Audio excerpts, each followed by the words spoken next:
existe la idea generalizada de que quienes no tienen creencias religiosas deben callar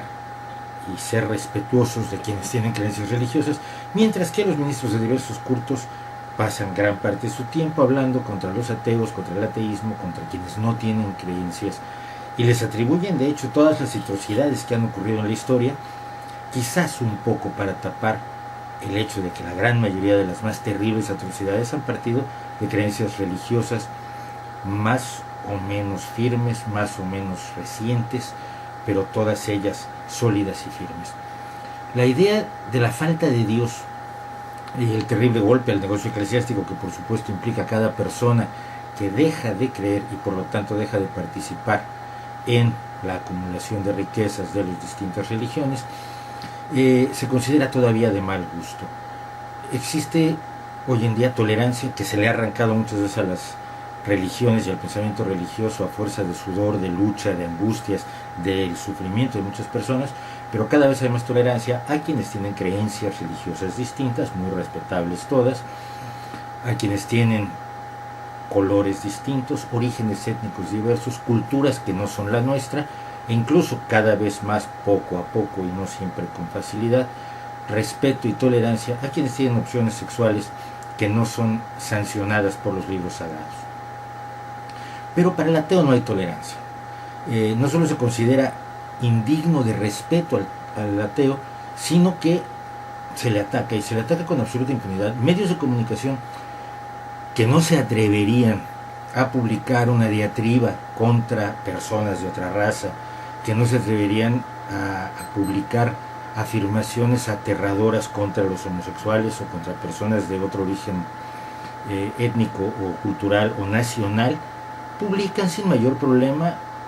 todo lo que se le ocurre decir contra el ateísmo y contra los ateos a cualquier miembro de la jerarquía religiosa, en el caso de nuestra cultura, de la jerarquía religiosa católica,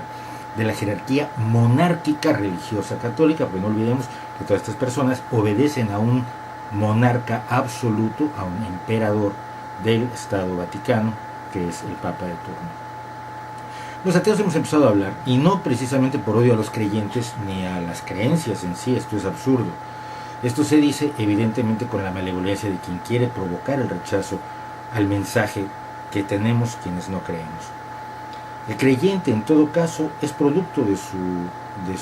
condición, de sus circunstancias, de su historia personal y de su historia cultural. Nadie tiene la culpa de creer en una religión, sobre todo porque en la religión lo apuntan a uno desde el momento en que nace y nadie le pregunta su opinión. Esta idea que utilizan muchos de, bueno, uno tiene libertad para elegir la religión que desee, no pasa de ser una pamplina gigantesca. Uno elige la religión que le impusieron sus padres. Yo elegí la católica en mi momento, y muy pocas personas tienen acceso a la información suficiente para saber si no preferirían ser sikhs o musulmanes o budistas o creyentes en el paganismo o creyentes en las antiguas religiones mesoamericanas o sudamericanas o del Pacífico Sur, o bien la información suficiente para saber si realmente se pueden someter a análisis crítico y racional las creencias religiosas y quizás optar por ser ateo. Las religiones no juegan mucho del lado de la libertad y la gente no tiene libertad de creer. En ese sentido, el creyente no es el objetivo de quienes enviamos un mensaje relacionado con la afirmación de que no hay pruebas de la existencia de ningún Dios. Quizás es que sabemos que la creencia irracional es un peligro para la libertad de cada persona, que deja en manos de otros su pensamiento moral, su pensamiento ético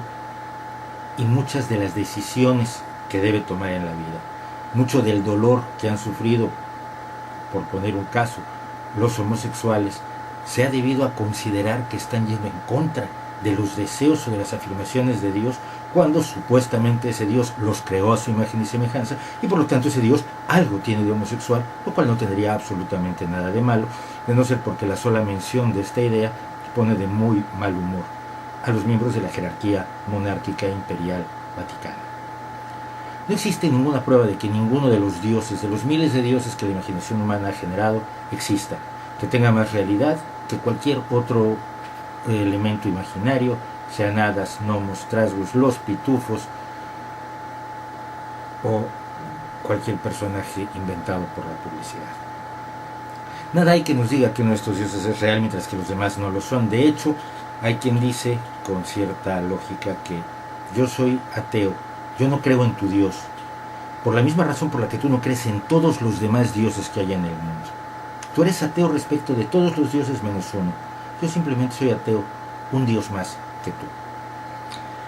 Hay muchos motivos para señalar que la creencia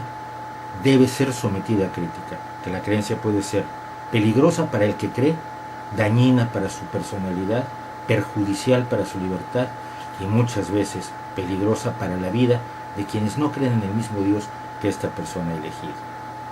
La tolerancia que pide el ateo es la misma tolerancia que piden todos los demás. El único problema es que